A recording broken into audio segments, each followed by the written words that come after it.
To recap, Joyce uses Dublin's doubling as a metaphor that something is broken.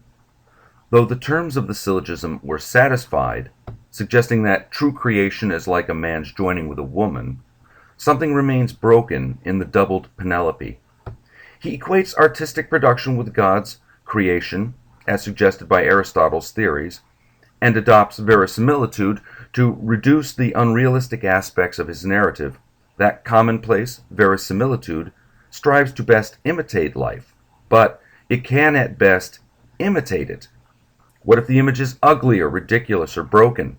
Must the art be? To capture both truth and beauty in one's art requires that selective and reproductive faculty, the artist's bias or own personal view, say Joyce's view of Irish art's malaise. That view is particular, both to the artist as well as to a time and place. And since only particulars can be improper, the artist must accept that his or her work will ultimately become some form of artifact. Since any work of art is fated to be a particular in some sense, a portrait, a statue, book, etc., any universality can only come from one source, the audience. In other words, a work of art's universality is its ability to inspire others. Inspiration and its mate, privation, can move others despite their lack of motion. The type of movement inspired, according to Aristotle, depends now upon two players, an artist and a witness. In the case of a writer, text forms the bridge between the two. Aristotle goes on to describe proper and improper inspirations. Joyce takes on these definitions in terms of various styles in the 7 episodes between Sirens and Ithaca. A 1903 Paris note outlines the distinction between what Aristotle defined as kinetic art, or art meant to engage your mind as well as your body, and static art, meant to engage the mind. Between episodes 11 and 17, Joyce makes this distinction explicit. The first 3, Sirens, Cyclops, and Nausicaa, cover kinetic art, song, oratory, and, shall we say, erotic fiction. The next group, the Oxen of the Sun, Circe, Eumaeus, and Ithaca, cover 4 static forms of art: literature, drama, storytelling, that's the art of the Homeradi, and dialectic. In Nausicaa, we witness quite clearly what Aristotle means by an improper aesthetic reaction when we witness Bloom's vice. I mentioned before that every episode has 2 halves. The first half of Nausicaa seems to be the inner monologue of a young girl on a beach.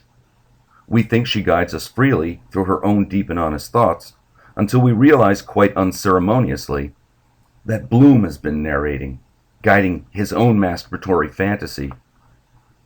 He's been doing the deed with his hand in a pocket, while imagining what Gertie might be thinking of him as he leers at her.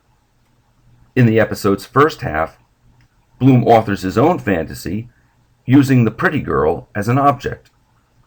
In the second half, he's back to Bloom as Bloom, back to that naturalistic style that we note is Joyce trying to move us with words and images. Space prohibits our dealing with these episodes in detail. Here I present the paired opposites of that group in brief. Sirens splits between the opening 60 lines, or what I call sheet music, and the rhythmic performance in narrative of Joyce's Fuga per Canonum. Cyclops gives us 2 narrators. The Oxen of the Sun gives us 2 chronologies, a history of styles, opposed to the new Purefoy's ontogeny. Circe offers a rather typical Ibsenesque type of set piece, people sitting around a bordello. It looks like a play, but it's unstageable. Eumaeus pits the information in the story against that transmitted by the storyteller. And in Ithaca, the narrator's clinical examination can best produce a chronology and a litany. What Stephen calls the personality of the artist in these cases seems to be gradually stripped away from the text. All right, that's a large chunk of text, and we'll have a chance to come back to it later. What I'd like to focus on here is at this moment when Stephen is defining his new aesthetic theory in portrait, he expresses a desire to impersonalize the narrative by refining out of existence that personality of the artist. In these 7 episodes in particular, Joyce manipulates the presentation to make explicit that distinction between style and substance, putting the personality of the artist, that selective and reproductive faculty, in the midst of both kinetic and static art forms. In addition to this explicit type of rhetorical manipulation, we also discover throughout the text a steady stream of covert manipulations, the kind aimed at professors that I call clues. We've already seen such textual links as O Felix Culpa and structural links as the Viconian triplets. We've noted Stephen's subtle error in characterizing the Thomistic definition of beauty, but some of these errors are glaring. For instance, Freeman's editor, Miles Crawford, makes an outright mistake in Aeolus, not only one no informed Dubliner of the day would ever have made, let alone the editor, the guy who tells the rest of us, but also an error which marks an interesting coincidence. Crawford sets the Phoenix Park murders a year too early, 81, instead of 1882, the true year, and the year of Joyce's birth.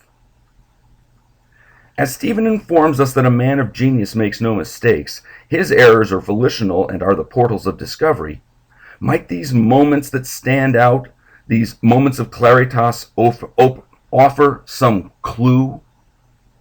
With his selective bias, Joyce sculpts the narrative, adding a clue here, a reference there, until aspects of the text, such as character names, for instance, become breadcrumbs readers must trace out to uncover some covert or hidden significance.